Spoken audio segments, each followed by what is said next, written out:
Assalamualaikum Ustaz. Afwan ingin bertanya, apa saja saran yang terbaik bagi wanita jika suami izin ingin menikah lagi?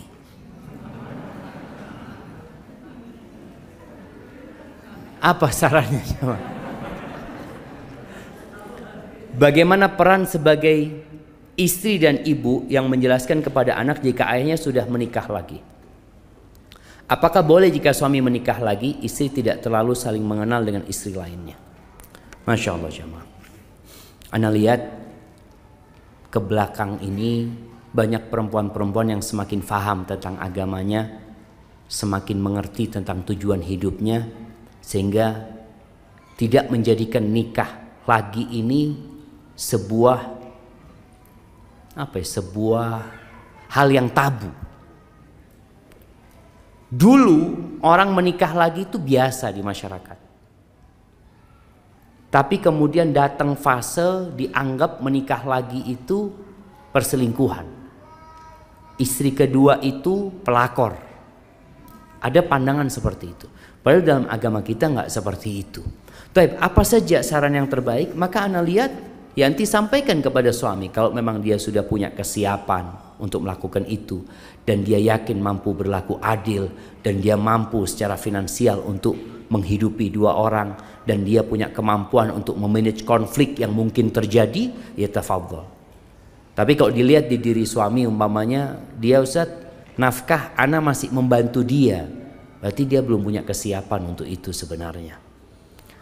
Kemudian kalau bicara anak, di sini tugas seorang ibu menjelaskan bahwa di dalam agama kita seorang bapak itu punya istri lebih dari satu itu nggak masalah. Nabi istrinya banyak, Abu Bakar istrinya banyak, Umar juga seperti itu, Uthman seperti itu. Jadi nggak ada masalah dan sampaikan tujuan pernikahan itu apa dan bikin anak ini berbakti sama bapaknya dan jangan sampai membuat anak itu benci sama bapaknya. Ada kejadian di sebuah tempat seorang bapak dipukul sama anak-anaknya karena ketahuan sama anaknya bapaknya kawin lagi. Kok bisa seperti itu? Ibunya. Ada lagi kejadian seorang bapak ditemukan tewas di sebuah rumah kosong. Bukan rumah kosong, rumah baru.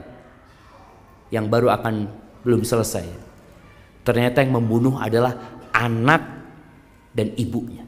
Karena si bapak punya istri lain. Hati-hati bapak-bapak. Artinya perlu mengkondisikan rumah. Artinya tadi ada anak yang berbahaya anak ini. Bapaknya kawin lagi bisa jadi dia durhaka sama bapaknya. Ya itu kesalahan dia. Cuma kan bapak punya kewajiban mendidik anaknya, memahamkan kepada anaknya. Tadi istrinya, bagaimana seorang suami yang hendak menikah lagi berusaha untuk membahagiakan istri pertamanya. Ya. Ada kejadian jamaah baru saja ini. Ada kerabat nikah lagi, ribut ini jamaah. Ribut ya. Ada satu orang mau melabrak, ini orang lain. Mau melabrak, dia datang ke rumah orang itu. Dilihat kedua istrinya ini rukun, ngobrol, nggak ada masalah. Ya Allah kata dia. Ternyata yang dalam bayangan anak itu bencana, ternyata nggak bencana. Jadi terkadang wanita ini terbawa emosi aja, kecemburuan yang berlebihan, seakan-akan yang terjadi itu satu musibah yang sangat parah buat dia. Jadi mungkin itu yang perlu dilakukan. Dan kalau dikatakan istri pertama tidak terlalu saling mengenal dengan istri lain, nggak apa-apa. Nggak harus dia kenal dengan istri keduanya. Kita tahu istri-istri Nabi itu ada dua kubu jemaah. Ada yang saling mengenal, ada yang baik gitu, ada yang nggak mau.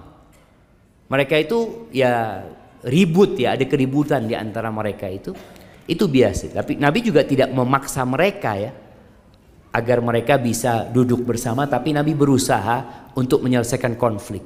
Dan pernah terjadi konflik itu di depan Nabi sendiri sosok. Di depan Nabi. Bagaimana Zainab bintu Jahsh datang bukan melabrak ya. Dia itu menuntut haknya Kemudian dia menyalahkan Aisyah di depan Nabi SAW. Dua orang ini ribut, jemaah. Ribut, Nabi diem aja. Ketika Zainab sudah terlalu banyak, Aisyah dikasih izin sama Nabi untuk membantah. Dibantah sama Aisyah. Akhirnya diem Zainab. Setelah itu Nabi mengatakan, ini anaknya Abu Bakar. Jadi Masya Allah, katanya. Ada hal-hal yang memang perlu dipersiapkan oleh para suami. Jadi intinya kalau ada seorang istri yang anak nggak pengen terlalu dekat sama istrinya suami, ya udahlah, suami punya istri di sana, anak tahu, tapi kalau sudah suruh kumpul ini anak kayaknya kurang siap, nggak ada masalah, nggak ada masalah. Jadi seorang suami pun harus menerima hal yang ada ya. Kalau dia bisa orang itu kumpul, alhamdulillah. Nggak bisa, maunya sendiri-sendiri, ya sudah, dia penuhi hak mereka. Barakallahu fikum.